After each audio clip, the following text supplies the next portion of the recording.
Nathan, entrega tu tarjeta de acceso.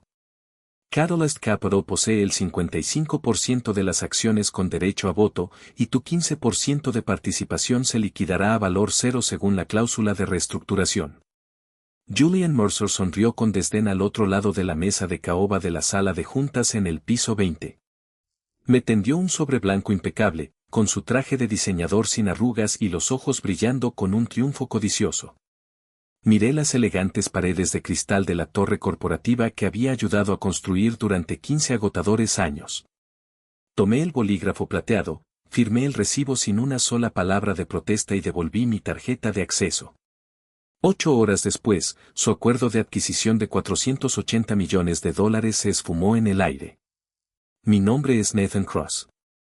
Tengo 48 años y, durante los últimos 15 años, fui director de inversiones y jefe de desarrollo corporativo de Naxos Logistics Infrastructure Incorporated. En finanzas corporativas, a menudo se asume que el poder reside en ostentar el cargo más prestigioso o en ocupar la oficina más grande. Se analizan los comunicados de prensa, las presentaciones para inversores y las actas de las reuniones del consejo, creyendo que quien tiene la mayoría de votos controla la empresa. Sin embargo, en fusiones y adquisiciones de alto riesgo, el control real nunca se basa en títulos. El control real reside en la estructura legal oculta en los contratos fundamentales que nadie se molesta en releer hasta que es demasiado tarde para comprender cómo Julian Mercer, un ejecutivo de 34 años con un título en administración de empresas recién obtenido y sin experiencia operativa, pensó que podía aniquilar mi participación del 15% como fundador. Hay que remontarse a 2011, hace 15 años, cuando cofundé Nexus junto a Lawrence Mercer, el padre de Julian. En aquel entonces, Lawrence era un visionario brillante que entendía de hardware, almacenes físicos y rutas de transporte de larga distancia, pero carecía de la experiencia en estructuración financiera necesaria para convertir una empresa regional de transporte de mercancías en una empresa nacional. Yo aporté 22 años de experiencia en finanzas corporativas y fusiones y adquisiciones. Cuando Lawrence y yo fundamos Nexus en una oficina pequeña cerca del puerto de Baltimore, construimos los cimientos poco a poco. Estructuré nuestra ronda inicial de financiación Serie A, negocié nuestras líneas de crédito bancarias y aseguré nuestros contratos de arrendamiento comercial en 40 estados. Con el paso de los años, a medida que Nexus se expandía desde una modesta flota regional hasta convertirse en una poderosa empresa de logística con ingresos recurrentes anuales de $120 millones y 400 centros de distribución, Lawrence se encargaba de las relaciones públicas externas mientras yo gestionaba la arquitectura interna de activos corporativos. Administraba cada refinanciamiento de deuda, cada modelo de inversión de capital y cada adquisición de propiedad intelectual. En 2018, tras 8 años de crecimiento, Nexus se topó con un cuello de botella operativo.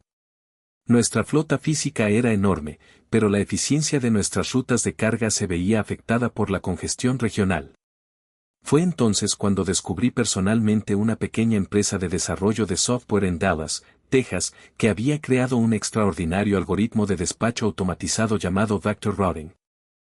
El software podía calcular en tiempo real las rutas óptimas de combustible, la optimización de la capacidad de carga y la programación de turnos de los conductores, reduciendo instantáneamente los costos de combustible en un 24% y aumentando el rendimiento de la terminal en un 31%. El propietario de Vector Routing estaba dispuesto a vender, pero la junta directiva de Nexus en ese momento dudaba en destinar fondos corporativos a activos de software. Lawrence Mercer estaba centrado en la compra de más camiones con remolque. Sabiendo que esta tecnología era la columna vertebral del futuro dominio operativo de nuestra empresa, asumí un riesgo calculado.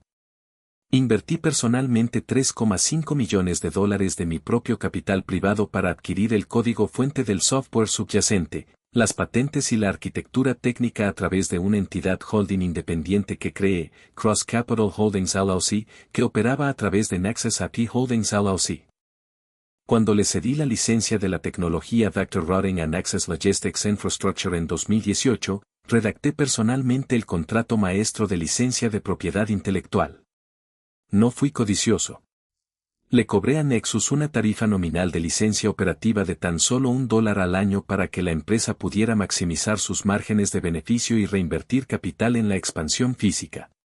Pero como estaba financiando el desarrollo del software con mi propio dinero mientras ejercía como director de inversiones, incluye un mecanismo de protección intransferible muy específico en la sección 9.4 del contrato operativo. La sección 9.4 establecía explícitamente que la licencia maestra de propiedad intelectual se otorgaba exclusivamente a Nexus Logistics Infrastructure Incorporated siempre que el equipo directivo fundador original mantuviera el control ejecutivo y la participación accionaria. Además, la sección 9.4 contenía una cláusula explícita de cambio de control y antidilución. Cualquier fusión, adquisición, reestructuración corporativa o transferencia de activos propuesta que superara los $50 millones requería la aprobación unánime por escrito de todos los titulares de acciones fundadoras de clase B, lo que implicaba que mi aprobación personal era legalmente obligatoria.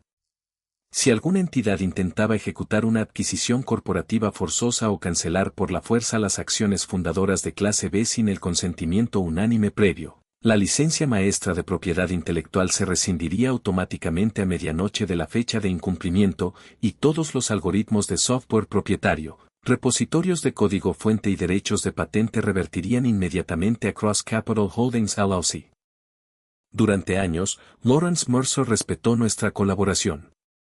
Sabía que yo tenía la clave del funcionamiento de Nexus, y juntos la convertimos en un gigante del sector. Pero hace 3 años, en 2023, Lawrence se retiró a su finca en Florida debido a problemas de salud, dejando a su hijo, Julian Mercer, al frente del consejo. Julian había pasado sus 20 años alternando prácticas en empresas de capital riesgo de lujo con consultoras de alto coste, desarrollando una enorme sed de prestigio corporativo sin comprender la más mínima realidad operativa. Cuando Julian asumió el cargo de director ejecutivo, inmediatamente contrató a Catalyst Capital, una firma de capital riesgo sin escrúpulos dirigida por un negociador implacable llamado Lyle Vance. Julian y Yale veían a Nexus no como una empresa a largo plazo basada en relaciones e integridad legal, sino como una mina de oro lista para ser explotada sin miramientos. Su objetivo era simple: ejecutar una rápida compra apalancada, vender nuestros activos inmobiliarios y vender la empresa a un conglomerado internacional por $480 millones. Solo había un obstáculo en su camino: mi participación del 15% como fundador. Con una valoración estándar de $480 millones, mi participación del 15% valía $72 millones. Julian y Lyle Vance no tenían intención de pagarle $72 millones a un fundador cuando podían usar maniobras legales corporativas para expulsarme. Pasaron 6 meses redactando documentos secretos de reestructuración corporativa, preparando una fusión hostil para expulsar a un socio, diseñada para diluir mis acciones a cero y rescindir mi contrato justo antes de cerrar el trato. Pensaban que me habían acorralado. Creían que un ejecutivo de 48 años entraría en pánico y suplicaría un acuerdo mínimo. No tenían ni idea de que cada paso que daban los conducía directamente a una trampa legal que yo había sembrado 8 años atrás. La crisis estalló un viernes por la tarde, húmedo y a mediados de julio, justo a las 4. Estaba en mi oficina revisando los informes de auditoría trimestrales de nuestros centros de distribución regionales cuando sonó el teléfono. Era la asistente ejecutiva de Julian Mercer, pidiéndome que me presentara inmediatamente en la sala de juntas para una reunión imprevista con el Consejo de Administración y representantes de Catalyst Capital. Al entrar en la sala de juntas del piso 20, el ambiente estaba cargado de una arrogancia calculada. Sentado a la cabecera de la mesa de conferencias estaba Julian Mercer, con un traje a medida de alta gama, ajustándose la corbata de seda con una sonrisa de suficiencia. A su derecha se encontraba Lyle Vance, director gerente senior de Catalyst Capital, flanqueado por 3 abogados corporativos jóvenes que sostenían pesadas carpetas de transacciones encuadernadas en cuero. El proyector al frente de la sala mostraba una enorme diapositiva titulada Proyecto Nexus Titan, adquisición final y reestructuración de capital. Gracias por acompañarnos, Nathan, dijo Julian, sin siquiera molestarse en ofrecerme un asiento. Señaló la pantalla con un puntero láser. Estamos ultimando el acuerdo definitivo para que Catalyst Capital adquiera el 100% de Naxos Logistics Infrastructure Incorporated por $480 millones. La transacción se cierra esta noche a medianoche y la transferencia total de capital está programada para el lunes por la mañana. Me senté en el extremo de la mesa, abrí mi libreta de cuero y miré a Julian directamente a los ojos. $480 millones es una valoración sólida, respondí con calma. Sin embargo, como director de inversiones y titular del 15% de las acciones de fundador de clase B, no he recibido la divulgación definitiva de la fusión, ni he firmado el acuerdo de consentimiento unánime obligatorio requerido por nuestros estatutos corporativos. Lyle Vance soltó una risita, inclinándose hacia adelante y apoyando los codos en la mesa de caoba pulida. Ahí es donde se equivoca, señor Cross, dijo Lial con voz suave y condescendiente. En las últimas 72 horas, Catalyst Capital adquirió un bloque adicional del 40% de acciones con derecho a voto de inversores institucionales secundarios, lo que eleva nuestro poder de voto combinado total, junto con las participaciones de Julian, al 55%. Según la sección 251 de la Ley General de Sociedades Anónimas de Delaware, una mayoría del 55% es más que suficiente para aprobar una fusión por exclusión obligatoria. Julian se recostó en su silla, tomó un sorbo lento de agua antes de soltar el remate que claramente había ensayado durante semanas. Con efecto inmediato a las 5 de hoy, su puesto como director de inversiones queda eliminado debido a la redundancia corporativa. Además, como parte de la reestructuración de la fusión, todas las acciones de capital de fundador de clase B se reclasificarán y liquidarán a un valor de conversión neto cero para saldar las deudas corporativas. En resumen, Nathan, estás despedido, tus acciones se cancelan y no tienes voz ni voto en este acuerdo. Deslizó un pesado sobre de papel manila sobre la mesa. Dentro había una notificación formal de despido junto con un documento de renuncia a reclamaciones que me ofrecía 2 míseras semanas de vacaciones acumuladas a cambio de renunciar a todos los derechos legales futuros, contra Nexus y Catalyst Capital. Examiné el documento con atención. Mis años en fusiones y adquisiciones corporativas me habían enseñado que cuando un oponente cree tener una ventaja absoluta, se vuelve descuidado. Se centra por completo en la ilusión de su abrumadora mayoría de votos e ignora por completo la red contractual subyacente. Entonces, permítanme asegurarme de que entiendo correctamente la postura de la Junta, dije, manteniendo un tono de voz firme y pausado. Están llevando a cabo una importante reestructuración corporativa y transferencia de activos que supera los $50 millones. Lo están haciendo sin mi consentimiento por escrito, y están declarando unilateralmente que mi participación del 15% como fundador de clase B no vale nada. Así es, se burló Julian, golpeando la mesa con su bolígrafo. Controlamos el 55% del poder de voto. Tu veto no tiene ningún valor matemático, Nathan. Has dedicado 15 años a construir esta empresa, pero perteneces al pasado. Catalyst Capital representa el futuro.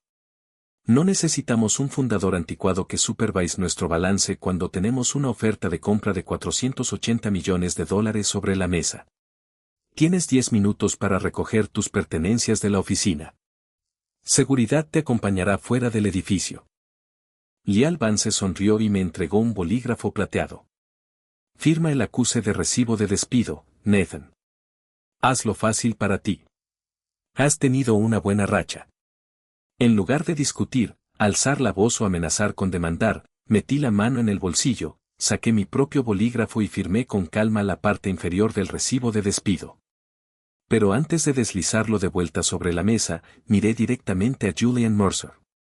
Necesito que firmes esta copia también, Julian, dije en voz baja, como director ejecutivo, confirmando que este despido y reclasificación de acciones se ejecuta en nombre de la Junta sin mi consentimiento, con efecto a partir de las 5 de hoy.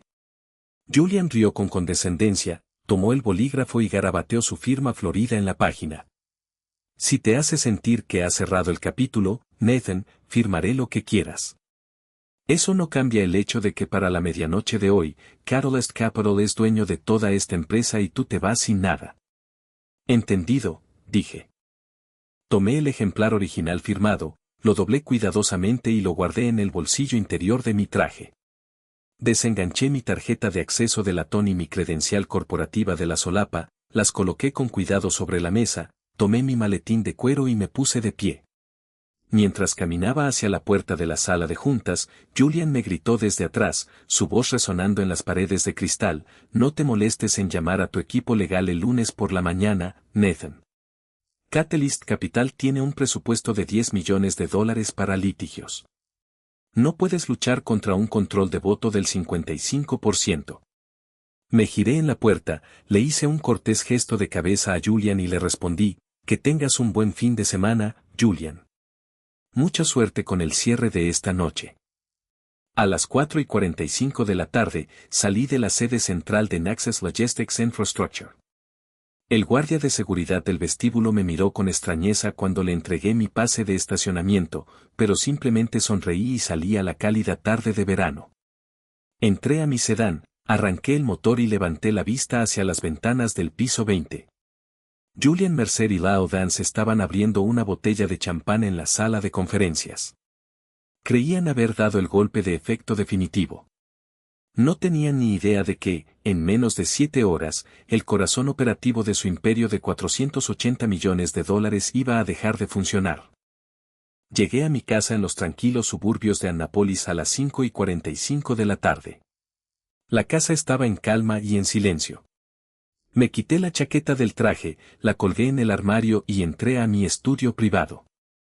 Serví 2 dedos de whisky escocés de malta de 18 años en un vaso de cristal, me senté en mi pesado escritorio de caoba y saqué mi computadora portátil personal, una máquina que nunca había estado conectada a la red de servidores corporativos de Nexus. A las 6:30 de la tarde, marqué un número directo. Después de 2 timbres, una voz firme y autoritaria contestó. Ara Clara Garrick, una veterana socia senior de Derecho Corporativo en uno de los bufetes de abogados de fusiones y adquisiciones más importantes de Washington, D.C. Clara me había representado durante más de 12 años y conocía los detalles arquitectónicos precisos de cada operación que había realizado. Nathan, dijo Clara, con un tono profesional pero a la vez cálido. Entiendo que Julian Mercer y Catalyst Capital ejecutaron su maniobra hoy. Así es, Clara, respondí, dando un sorbo lento a mi whisky. Convocaron una reunión de emergencia de la junta directiva a las 4. Lyle Dance afirmó tener una mayoría de voto del 55% según la sección 251 de Delaware. Julian me entregó un aviso de despido por redundancia corporativa, canceló mis acciones de capital de fundador de Gillespie a valor cero y me escoltó seguridad fuera del edificio. Y tengo la firma explícita de Julian en el aviso de despido que confirma los motivos exactos. Al otro lado de la línea, Clara soltó una risa baja y divertida. Julian Mercer firmó un documento que confirma que rescindió tu cargo ejecutivo de fundador y repudió las acciones de Gillespie justo antes de cerrar una compra por $480 millones. Lo firmó delante de 3 testigos y del propio Lyle Dance, dije. Estaba tan cegado por la cifra de $480 millones que ni siquiera consultó el acuerdo maestro de licencia de propiedad intelectual de 2018. Increíble, exclamó Clara, mientras se oía el crujido de papeles al otro lado del teléfono. Repasemos el texto exacto de la sección 9.4. Para que conste, según los términos del acuerdo maestro de licencia de propiedad intelectual establecido en 2018 entre Cross Capital Holdings LLC y Naxos Logistics Infrastructure Incorporated, la concesión del algoritmo de despacho patentado Vector Routing, la arquitectura de optimización de carga en tiempo real y las patentes del código fuente están estrictamente supeditadas a 2 condiciones operativas obligatorias.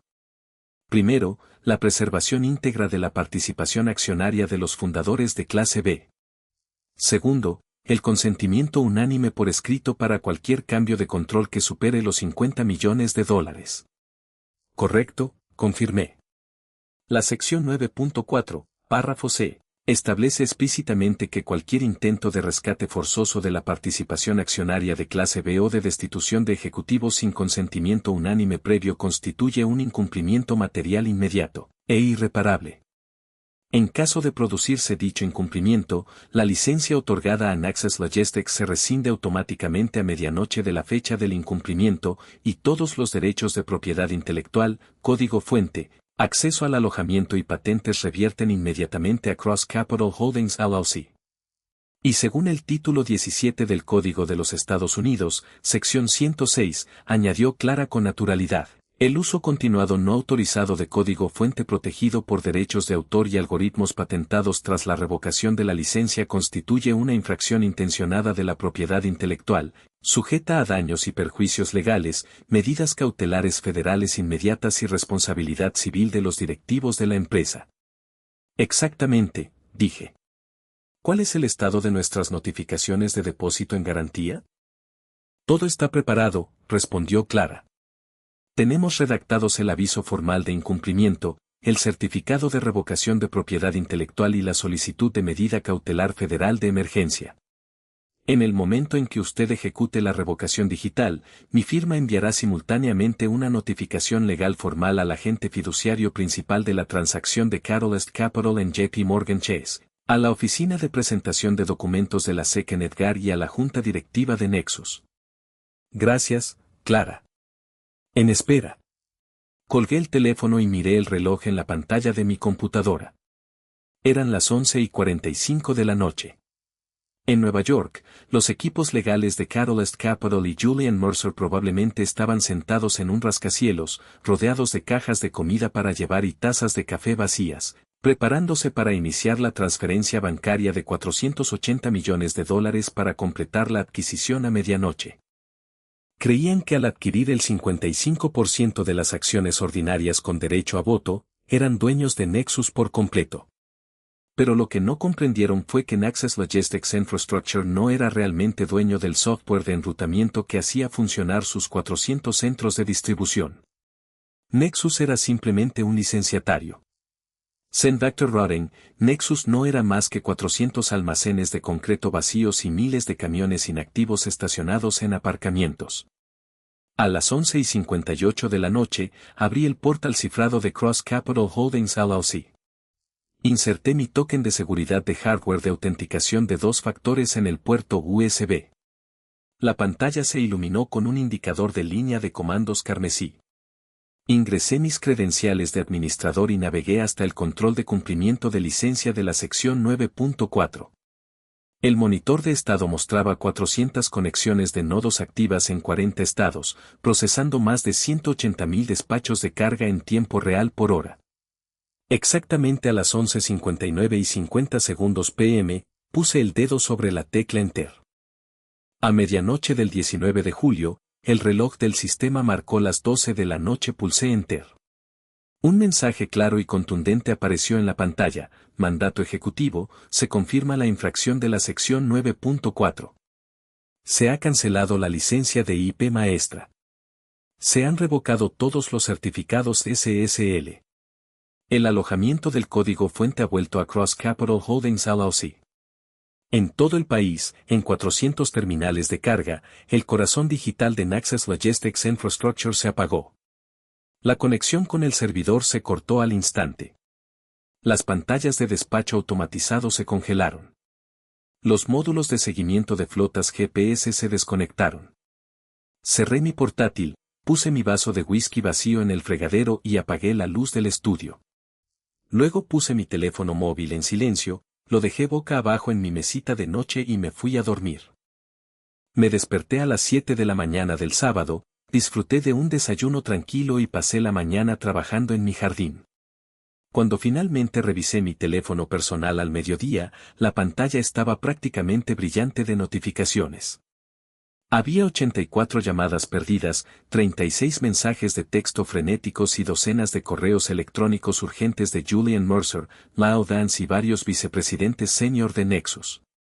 Durante el fin de semana, el caos absoluto paralizó las operaciones de Naxos Logistics Infrastructure. Sin el motor de software Dr. Rodden en funcionamiento, los 400 centros de distribución de la compañía en Norteamérica colapsaron en una parálisis operativa.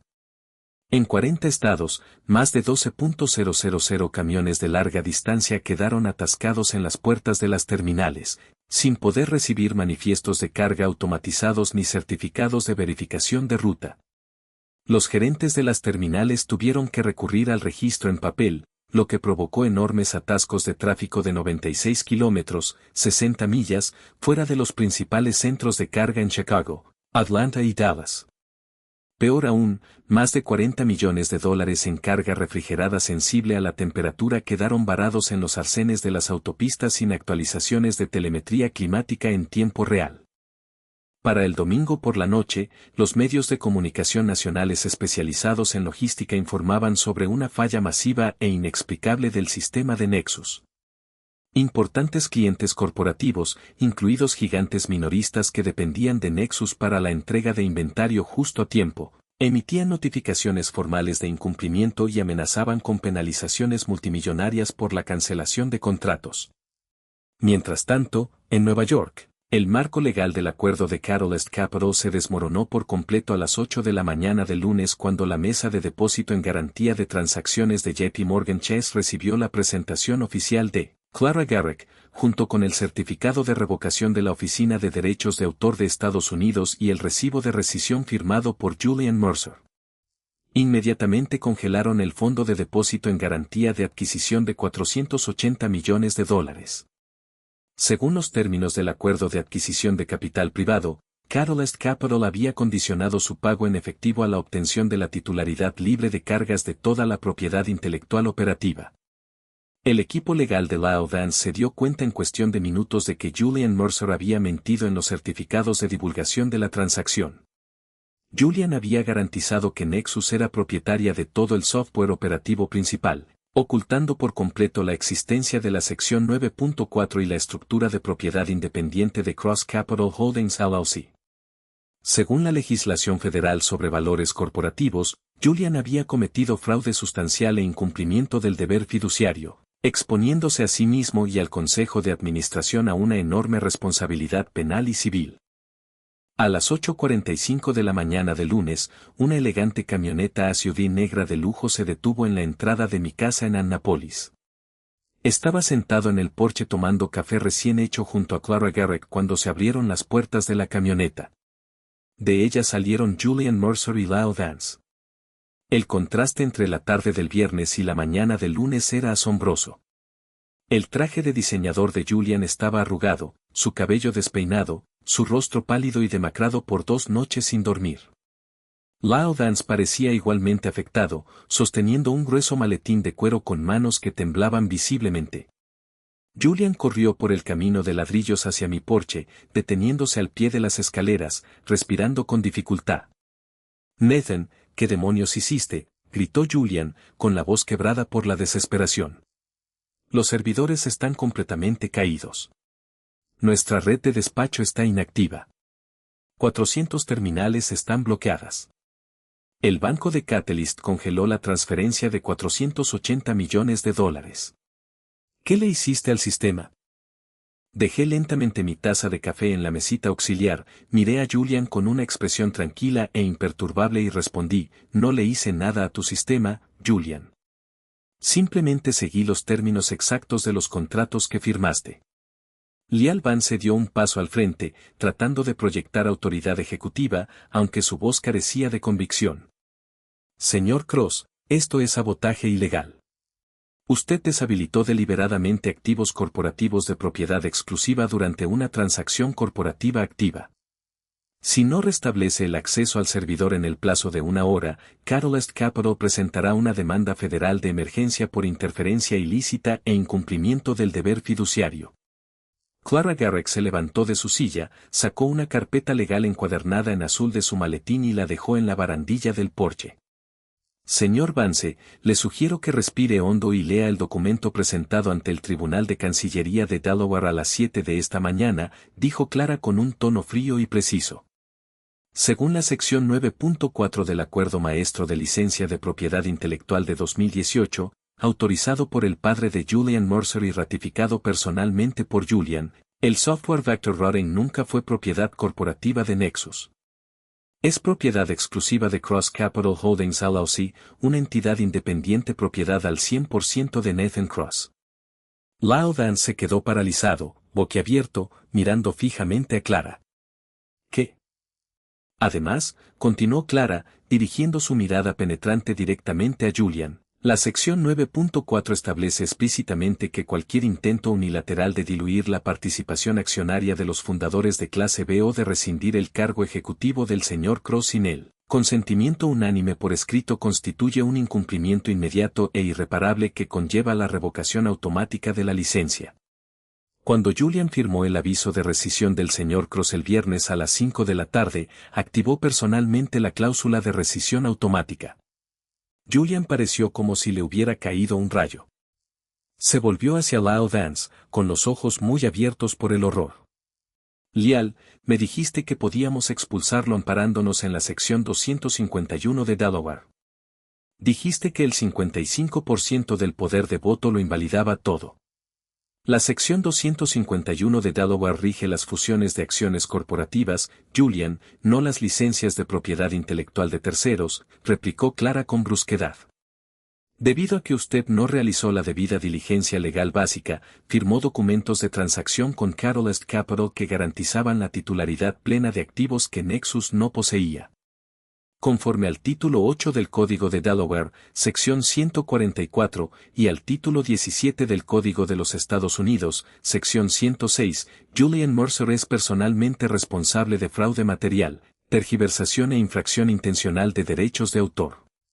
La adquisición por parte de Catalyst Capital no se concretará. De hecho, si Nexus no se liquida antes del viernes, su empresa enfrentará reclamaciones por incumplimiento operativo de más de $80 millones por parte de clientes de transporte de mercancías. Julian se desplomó en el primer escalón del porche, escondiendo la cabeza entre las manos. El joven y arrogante ejecutivo que 3 días atrás había mirado con desdén la mesa de la sala de juntas, ahora estaba sumido en el pánico. Nathan, por favor, suplicó Julian, mirándome con los ojos inyectados en sangre. Cometí un error. Podemos arreglarlo. Te devolveré el título de director de inversiones. Te daré el puesto que quieras en el consejo. Solo tienes que volver a activar el software. Si este acuerdo fracasa, Catalyst me demandará por fraude y la empresa quebrará. Miré a Julian con voz tranquila y sin rastro de ira. El viernes me dijiste que pertenecía al pasado, Julian. Dijiste que mi veto no valía nada matemáticamente. Ahora vas a aprender lo que es tener verdadero poder legal. A las 2 de la tarde del lunes, se celebró la reunión para la resolución final en la sala de conferencias del bufete de abogados de Clara Garrick, en el centro de Washington, D.C. La sala estaba repleta de abogados corporativos, socios directores de Catalyst Capital, representantes de JP Morgan Chase y los miembros restantes del Consejo de Administración de Nexus. Julian Mercer permanecía sentado en un rincón, abatido y en silencio, rodeado de abogados defensores que ya le habían advertido del fin de su carrera ejecutiva. Lyle Vance estaba sentado frente a mí, con su arrogancia completamente reemplazada por un frío pragmatismo comercial. Catalyst Capital ya había invertido $75 millones de fondos institucionales en la financiación de la deuda para la transacción. Permitir que Nexus se declarara en bancarrota significaba una pérdida total y la destrucción de la reputación de la firma en el mercado. Clara Garrick se encontraba al frente de la mesa de conferencias, distribuyendo el marco del acuerdo principal. Estos son los términos no negociables para la resolución del caso Cross Capital Holdings contra Naxos Logistics Infrastructure y Catalyst Capital, anunció Clara con una voz que no dejaba lugar a contraofertas. Primero, Julian Mercer presentará su renuncia inmediata e irrevocable a su cargo como director ejecutivo y miembro del Consejo de Administración de Naxos Logistics Infrastructure Incorporated. Perderá todas las opciones sobre acciones no consolidadas y se enfrentará a una investigación formal del Consejo por incumplimiento del deber fiduciario.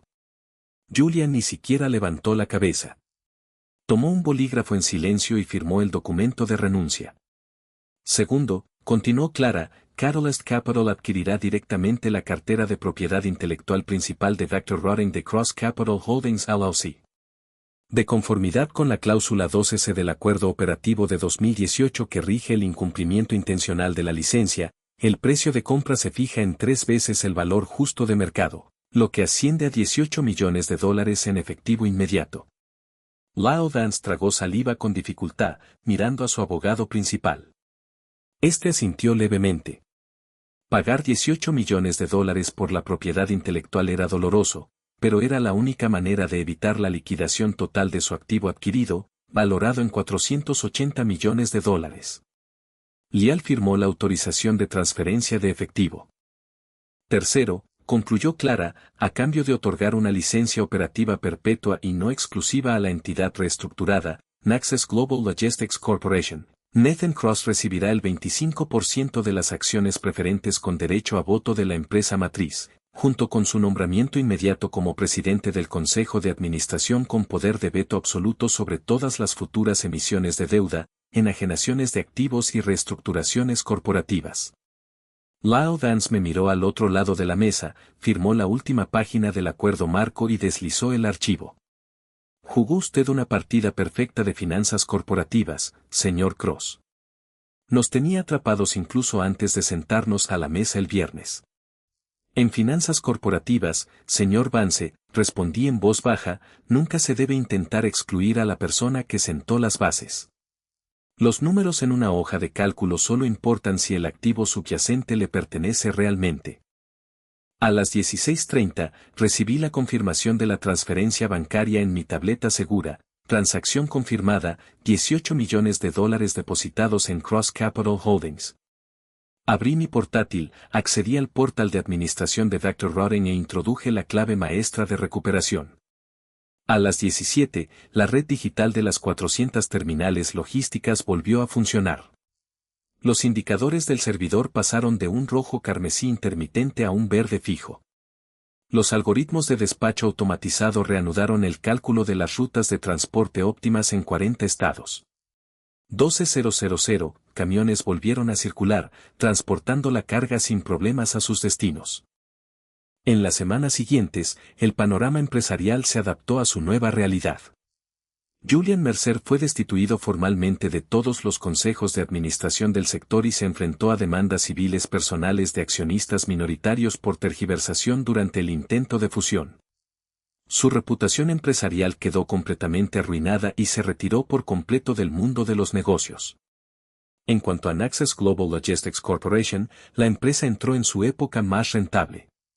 Bajo mi liderazgo como presidente del consejo, expandimos nuestra red logística automatizada a los canales de transporte marítimo internacionales, aumentando los ingresos recurrentes anuales por encima de los $200 millones. A veces, cuando me siento en mi despacho en la planta superior de nuestra sede corporativa, contemplo las bulliciosas zonas de carga que se extienden a nuestros pies. En el mundo empresarial, la gente suele admirar a los negociadores agresivos, a los ejecutivos ostentosos y a los arrogantes gestores de capital riesgo que hablan de un 55% de poder de voto y adquisiciones rápidas. Pero la verdadera fortaleza en los negocios no reside en el ruido ni en la intimidación. Reside en la preparación discreta, en una previsión contractual meticulosa y en saber exactamente cuándo actuar con decisión.